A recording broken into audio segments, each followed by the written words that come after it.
Jamar Chase and Justin Jefferson both going to be active for the Bengals, so we get that LSU rematch we've been looking forward to all year. Let's break down everything else with Jake Lisco and Locked On Bengals. It's Crossover Thursday. You like that on 3, 1, 2, 3, you like it! You are Locked On Vikings, your daily Minnesota Vikings podcast, part of the Locked On Podcast Network, your team every day. What's going on, football fans? It's time for another crossover here on the Locked On Podcast Network. I'm Jake Lisco from Locked On Bengals. He's Luke Braun from Locked On Vikings for this week's PrizePicks crossover. Vikings, Bengals, like I mentioned, backup quarterbacks, fringe playoff teams. We're going to get into the biggest stories, the biggest matchups, the keys to victory for these teams. And this episode is sponsored by PrizePicks, the easiest and most exciting way to play daily fantasy sports at prizepicks.com/LockedOnNFL. Promo code LockedOnNFL will get you a first deposit match up to $100. And you can find these shows, Locked On Vikings, Locked On Bengals, on YouTube or anywhere you get your podcasts. We appreciate every single one of you who make us your first respective listens and all the everydayers out there. And Luke, let's get into some big stories. Backup quarterbacks, changing quarterbacks in Minnesota. I'll let you start. What's the big story for the Minnesota Vikings? Yeah, so hi, Cincinnati. Things are a lot different than when we looked at this matchup 2 months ago. And since we met last year too, it's dark. The Vikings are starting Nick Mullens, and that's the fourth starting quarterback the Vikings have had this year. They had Kirk Cousins get hurt in week 8. Jaren Hall started the next game, got concussed immediately, lost his job to Joshua Dobbs, who just lost his job to Mullens last week, and now officially they're moving forward with Mullens. So we don't really know a lot about Mullens. We haven't seen him play for the Vikings a lot. I mean, we've seen a lot of Mullens over in San Francisco and Vegas and stuff, but he's fairly new to us as Vikings fans. He's a little bit more stable. I think if you got Dobbs, I'd be telling you, man, like you can really get this guy to mess up and throw stupid interceptions, or he'll be in the grasp of a sack and just wing the ball out. And he threw 2 interceptions to nose tackles in his brief stint as a Viking. Like he'll do that kind of stuff. Nick Mullens has some of that. Like he's not the safest guy. This is not. I've been saying, we had Sean Mannion as a backup for a few years. This isn't Sean Mannion where nothing will happen. He'll still get outside the pocket if there's an opportunity to, and maybe scramble. He's fast-ish, but not that fast. But what's important is that the rhythm is proper with him. He's on time. He's delivering the ball where it is supposed to be. Not a crazy arm, not a lot of talent as compared to guys that are on purpose starters in this league. He's not this dude just dripping with these crazy deep balls or something like that, but like he can throw a corner route. Like he can hit that throw. And ideally we live in a world where this game came down to something else and he just played a little bit of point guard. Are you expecting then this like heavy play action, screen game, running game kind of approach from the Vikings? Because that's what the Bengals have seen as a change of pace for their offense with Jake Browning. Interesting. No, I don't think so. Mullens has been trained in the Kirk Cousins offense, so he'll do what Kirk Cousins did, which there's some of the movement stuff and play action stuff, but like they are Kevin O'Connell, as opposed to the Kubiaks who were here, or even like McVay and Shanahan themselves, Zach Taylor, a lot more interested in the drop back game. Just straight drop backs, 5 routes, 5 wide, attacking, middle field safeties and attacking half safeties and trying to sort of whiteboard his way through those games with just drop back stuff rather than the rollouts. They're kind of our version of quick game, where instead of running like slant flat, we'll run a little keeper slide and check it down to the tight end for 3 yards. And that's kind of our easy get into rhythm kind of play, but it very much serves only that purpose. They don't really use it so much as a shot play anymore because defenses are just too keyed into that. Instead, their shot plays are, drop back, maybe play action, but not like rollout play action. And go balls down the sideline or deep post to Jordan Addison, that kind of stuff. And of course, we'll talk about the return of Justin Jefferson, but I do find that interesting. And that's really interesting. Yeah. Something that Well, I mean, just leaning on a backup to just continue to live in the drop back world. To And me, to watching what has happened when they asked Jake Browning to do that in Cincinnati against Pittsburgh a few weeks ago, and it was just a disaster. And then this total transformation against given schematically very different teams, and the Indianapolis Colts and Jacksonville Jaguars on defense. The Bengals started to live in this under center play action, no more mm, empty. We're going to run the ball arguably more, although if you look only at more neutral game script situations, it's actually the same run pass split, which is something oh, because they were Paul just Jr. ahead of of the Athletic them. pointed out. But a lot more play action screen stuff from the Bengals, a lot less. We're going to ask the true pass set kind of pass protection, straight drop back game from them, less quick game that you do a lot with Joe Burrow where they go empty. They Yeah. send 5 guys into routes. It's That's a how lot Joe harder. Burrow wants to live. It is a lot harder. So that's why I'm surprised to hear you say that that's how they want to live with Nick Mullens. Yeah, because that's what Nick Mullens. I think that's more of an O'Connell thing. This is fascinating because these two head coaches have the same dad. They're both off of McVay's Right. staff. That's why I'm so shocked. Yeah, and so when you get a different backup quarterback, but that might just be a different. I mean, that's what Jake Browning did a lot at Washington too, right? So like that's just his skill set. Mullens has been in these Shanahan systems a lot, and he's so far shown an ability to like read these things out and get the ball moving. I don't think he throws that well on the run. So that might be the difference is, getting him out and moving him out into the flats and moving the pocket and stuff might not be better for him. He might be better at hit the thing at the top of your drop. And you're just not going to see like a wow, Josh Allen kind of, layer it in over to get like, he'll be a little bit safer with it. But right now, because the other headline of the Vikings is that the defense is playing out of its skull. We just kind of want like no turnovers, like just don't do anything crazy. We'll take our, go score 18 points and we'll be fine. Like we'll kick a few field goals. We'll try to win this like back in the day when Mike Zimmer was winning games 16-10. And that might be the way that this team kind of lives down the stretch here is by trying to really like collapse the game and lean on the defense more. And I was talking to a mutual friend, a guy we both know, Mike Santagata, yesterday about this and saying like, hey, look, if the Bengals can get to 20 in these games Yeah. on the stretch against the Vikings, Steelers, not so much the Chiefs maybe, but Browns, like against these backup quarterbacks with good defenses, getting to 20, I think is going to be tough. And we'll talk about this defense because I think that's one of the matchups and stories that's incredibly intriguing to me this week from a Bengals perspective, going from Gus Bradley to Brian Flores. You could not get more different in terms of the style of defenses that Jake Browning at quarterback and Zach Taylor on the offensive side of the ball are going to prepare for and see this week. But you talk about taking care of the ball. It does not appear to be one of Nick Mullens' strengths. Just looking at the PFF data here, Luke, for what it's worth, they've got him. The last time he played a lot was 2020. So it's been a while, but he has a career turnover worthy play rate at 4.5%, 33 turnover worthy plays, just 2.5% for big time throws. 17. 4.5. That's nothing. That's where we 4.5 for breakfast.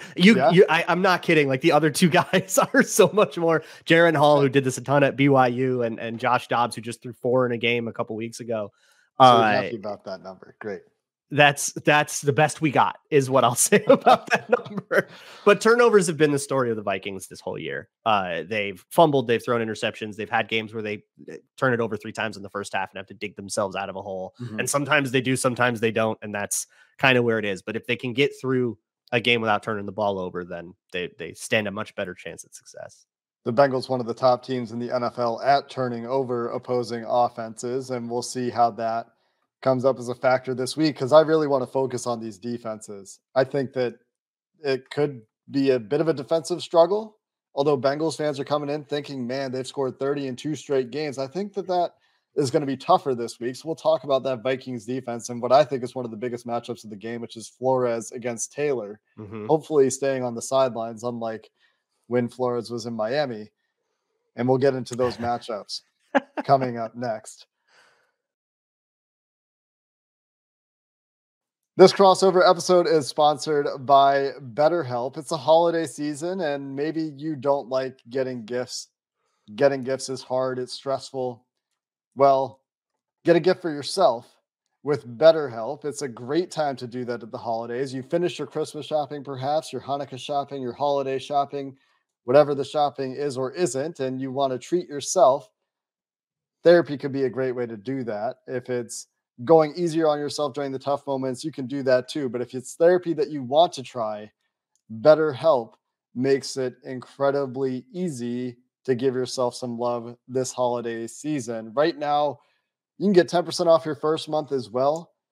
If you're thinking about starting therapy, give BetterHelp a try. Designed to be convenient, flexible, and suited to your schedule with multiple modalities and make it easily accessible. So in the spirit and season of giving, give yourself what you need with BetterHelp. Visit BetterHelp.com/locked-on today. You'll get 10% off your first month. That's BetterHelp, HELP.com/locked-on.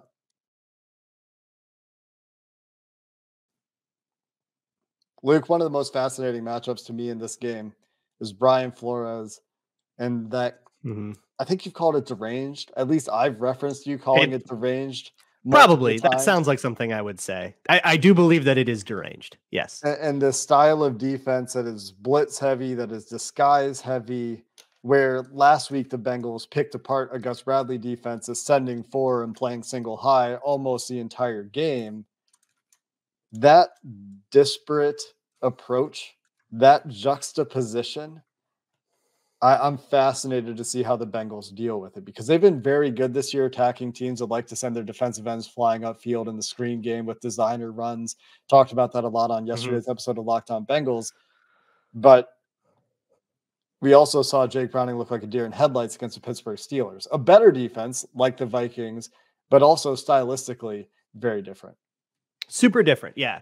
So, okay, the Flores, you haven't seen anything like the Flores defense, and you won't for the rest of the year either.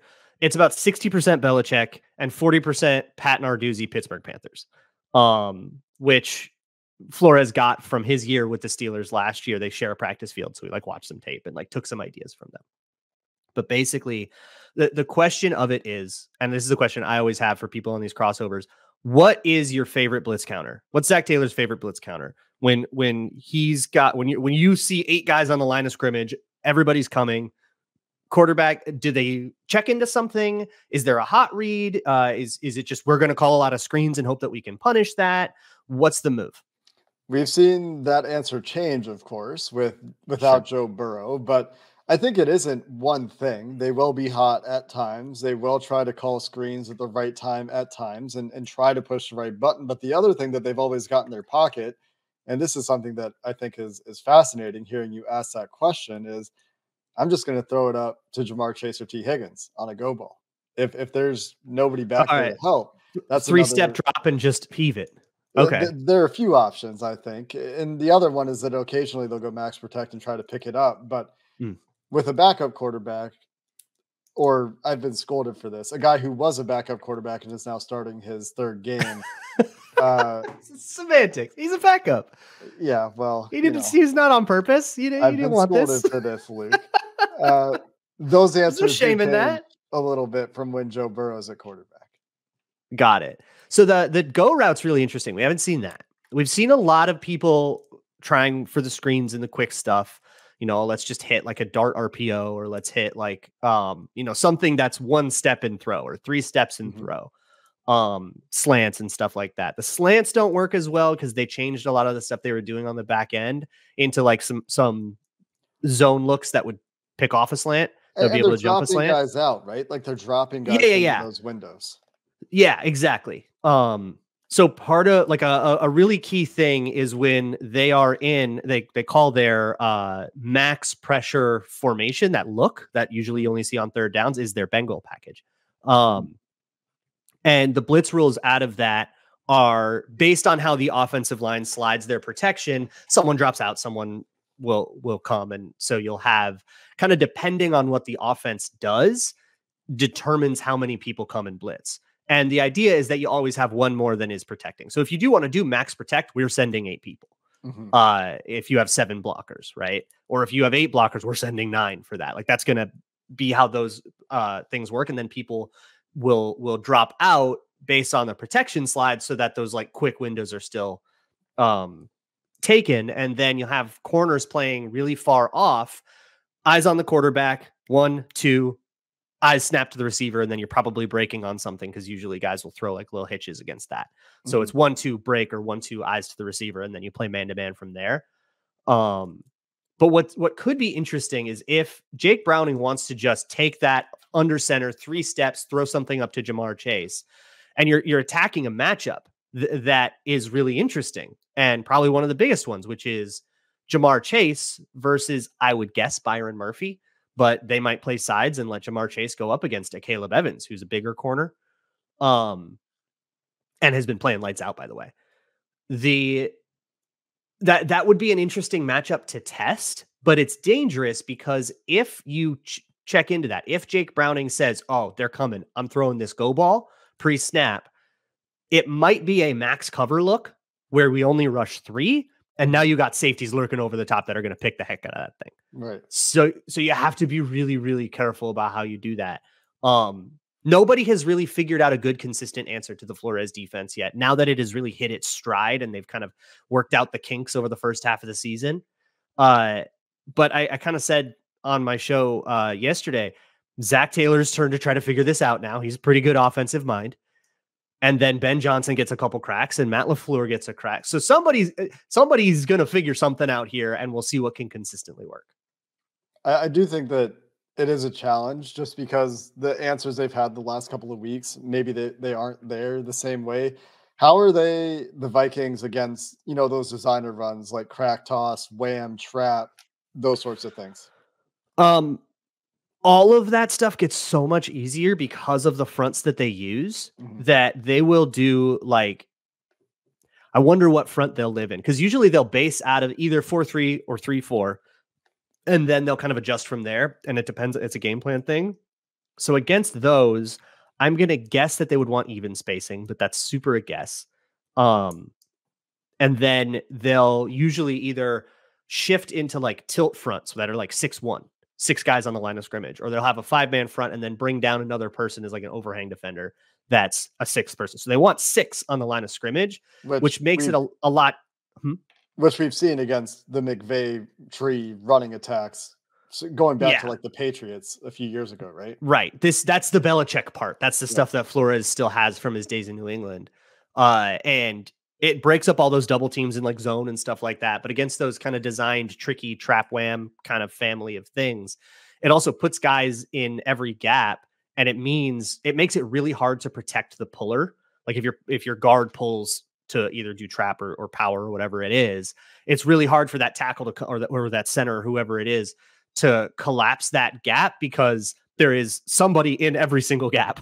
So he's got his own thing to do, and now he's pinned down by somebody else. Just having those extra guys on the line of scrimmage helps quite a bit. And the disadvantage is that you throw over the top of it a ton, but it's really hard to do that if we're also sending 7 all the time. Yeah, I think that is the chess game, and what the Bengals will have to figure out is the pre-snap, post-snap diagnosis, or just putting Jake Browning in a position where he has answers. Something with Joe Burrow that I feel more confident about, right? Because he's so good at processing post-snap and so good at seeing the entire field and figuring out where he needs to go and when at a very, very high rate of efficiency and accuracy. And then with Jake Browning, we haven't seen him have to make those diagnoses nearly as often. So that's why we just spent 8 minutes talking about that particular schematic chess match, because I think that is such a crux of this game. Yeah. I also do want to talk about Justin Jefferson's return and some of the players in this game as well. Ivan Pace Jr., maybe one that you didn't expect me to want to bring up, but a guy that a lot of Bengals fans know and are. Oh, yeah, sure. Because of the defensive Cincinnati player of the week, Ivan Pace Jr. just had the game of his life. Well, and 2 weeks removed from Jake Browning being the AFC Offensive Player of the Week. So we got some undrafted award winners in this game. Tommy DeVito was NFC Offensive Player of the Week this week, too. Really? Yeah. What is going on this NFL season? We'll continue with a couple more comments on some of the key players and matchups in this game before we wrap up this week's crossover coming up next. Today's episode of Locked On Vikings and Locked On Bengals is brought to you by FanDuel, America's #1 sportsbook. And it's America's #1 sportsbook for a reason. That's because if you are new to FanDuel, you can sign up right now at FanDuel.com/lockedon. Make one $5 money line bet on any team. You can make a bet on Vikings or Bengals if you don't want to do that to yourself emotionally. I get it. Why don't you just throw it down on, say, the San Francisco 49ers, who are minus 800 against the Arizona Cardinals? $5 on that. And assuming the 49ers beat the Cardinals, which we all expect, you will get $150 back in bonus bets. That's 30-1 odds on a minus 800 bet that you can find at FanDuel Sportsbook. Or you can bet right now the Vikings are 2.5-point underdogs to the Cincinnati Bengals. So if you want to catch that right now, it'd be a good time to bet the Bengals because you get that hook point on the field goal if you wanted to go do that. You can find that once again at FanDuel.com/locked on. $150 in bonus bets for hitting on any $5 money line bet if you're new, and sign up at FanDuel.com/locked on. FanDuel, official sports betting partner of the Locked On Podcast Network. Luke, before we get into what needs to go right for a win, and if you like to do predictions, we can get to predictions. We got to talk about my biggest matchup for an entire segment, so I just wanted to open the floor up to you to bring up any other matchups or players that you're highlighting or interested in talking about this week. So I'm really excited to see what the Vikings can do with Jefferson. We haven't really seen Jefferson since he got hurt in week 5 against the Chiefs. We saw him for less than a quarter against the Raiders, and then he got hurt again. That did knock him out of the game, but he's already announced that it's not going to knock him out for any more. He's going to play through it. He got an internal bruise in that game and had to go to the hospital to get that checked out. So kind of gnarly, but I guess it heals up pretty quick. So he's good to go. But then my question is, what is the Bengals move for superstar, gotta know where he is at all times kind of receivers?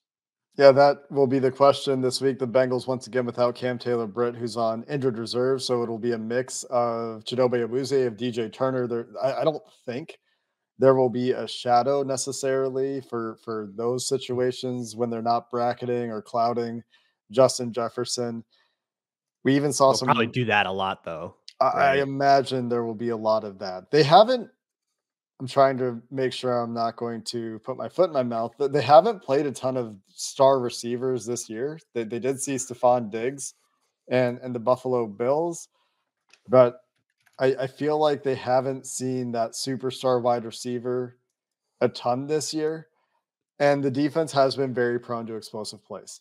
And so that's where Justin Jefferson and even Jordan Addison, even TJ Hawkinson, where they've had issues with tight ends for sure at times, like those guys are a little bit intimidating. But then I look at the Vikings offensive line, and outside of Christian Darrisaw, especially if O'Neal doesn't play, I think that there's some things there that if you can just get Nick Mullens uncomfortable off his spot, that's how you want to try to neutralize these weapons that are a little bit scarier that you have to scheme up a solution for if you're Lou Anarumo, who's going to throw a lot at you. He's not going to just do one thing. He likes his like exotic 6-man rushes, right? You'll see. Well, 5? I mean, when you're describing 5 often slot corner stuff with Mike Hilton, often some safety stuff with Jordan Battle and Dax Hill from time to time. Occasionally, you'll see some. Yeah, I mean, when you're describing the way Flores likes to send pressure, there's some of that in the Bengal system as well, where they will read rush and drop out if guys stay in and that sort of thing. To like try peel to out with running backs and stuff. Yeah, stuff like that. You'll see where linebackers will show blitz and then like bluff the blitz and back out, that sort of stuff. But I don't have a great answer for you as far as what they're doing this year. Okay. On a consistent basis to deal with that kind of receiver, just because they haven't probably by design. Right. Yeah. Yeah. Well, so the Vikings offensive line has been lights out this year, which is weird. We haven't had that in a decade, but they've been phenomenal. They're a little banged up right now with Brian O'Neill, who's didn't practice on Tuesday or Wednesday, or estimated not to practice on Tuesday, but also didn't practice for real on Wednesday. So I wouldn't expect him to go. He's got a sprained ankle. That would put in David Questenberry, who is, going to need some help over there with some chips and stuff. But otherwise, with Ed Ingram, who's improved quite a bit, Garrett Bradbury improved quite a bit, and Dalton Reisner, who they brought in the middle of the season, and Ezra Cleveland got hurt. Reisner came in, the Vikings didn't skip a beat, and they actually traded Cleveland away. They were so happy with him. I kind of have disagreed with that move, but it's been a good unit in terms of just straight up one-on-one pass pro. And a lot of the pressure that they've suffered in the last few weeks has been quarterbacks running into it.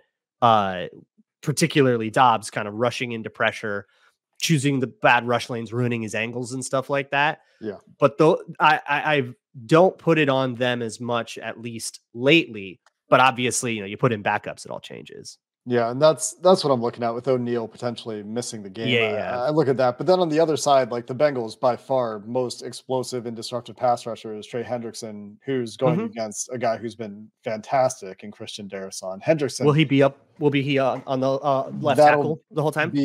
Unless they make a dramatic change of plans to take advantage of a potential backup on the other side, Trey Hendrickson lines up at right end. That's a sick matchup. That will be must-see TV, I think. Should be, because Darrisaw has been he was better last year than he has been this year. I think he's been a little less consistent this year, but like just in one-on-one spots, he's still as good as it gets. Mm-hmm.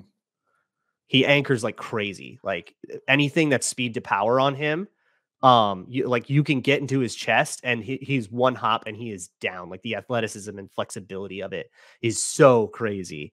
And he'll get in your head a little bit too on the runs and, a little extra shove here and there. He's kind of a mean, nasty guy that plays so physically. I've been saying since I scouted him at Virginia, like Darrisaw takes the fun out of football. Like it just looks miserable to play against him. Yeah.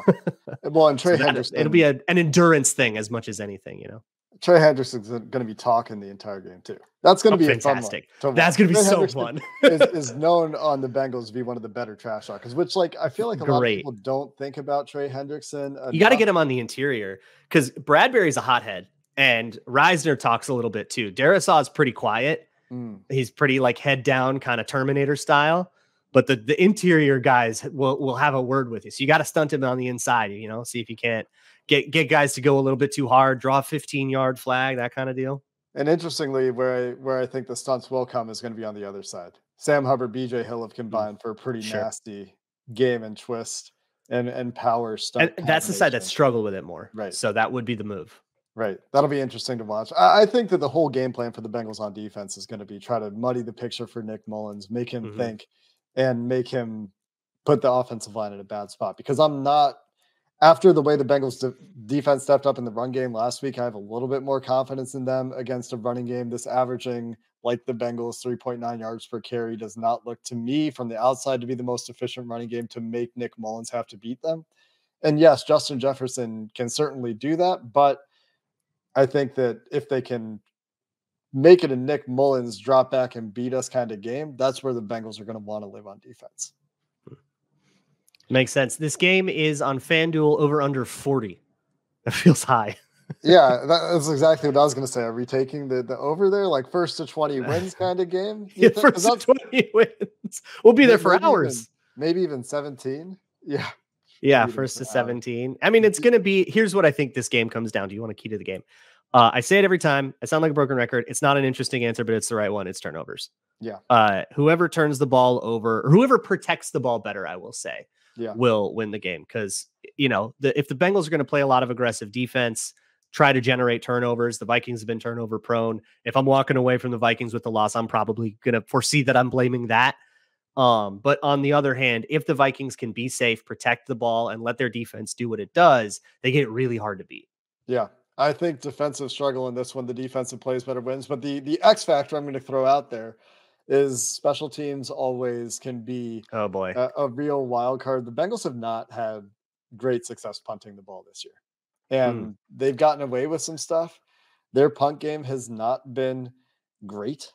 Let's say they've been pretty good in the kick return game, which I know they're talking about changing kick return rules again. But if they have opportunities there to get short fields, like short fields and turnovers are things that you're looking at this week as far as teams taking points out, and Justin Jefferson, Jamar Chase getting loose and getting explosive touchdowns here or there. Like these are the ways that the points are. I'm not imagining long, drawn out, grindy drives. It's going to come down to like specific moments rather than this sort of sustained, like, there's a really good chance that like the overall EPA or success rate of this game does not match the results of this game, because it'll come down to, that explosive or that short field when it's hard to move the ball. Otherwise you need to just kind of snap one big one off in any phase. Or this is the week that Brian Flores' defense gets figured out. I don't think maybe. But maybe. I mean, it's tough with a backup. You're just kind of trying to survive by that point. But then they scored some good offensive minds in this league. Weeks and they're feeling good about themselves right now. They're feeling great about their screen game. But I do think that the stylistic differences on defense are going to be very difficult and something super interesting. Going to be fascinating to watch. For more on this game, Locked On Vikings, Locked On Bengals will have you covered both before and after the game. We've got one more show this week, and then we've got post-game shows, of course, as well here on the Locked On Podcast Network. So until then, thanks for listening to this crossover, and enjoy your weekend.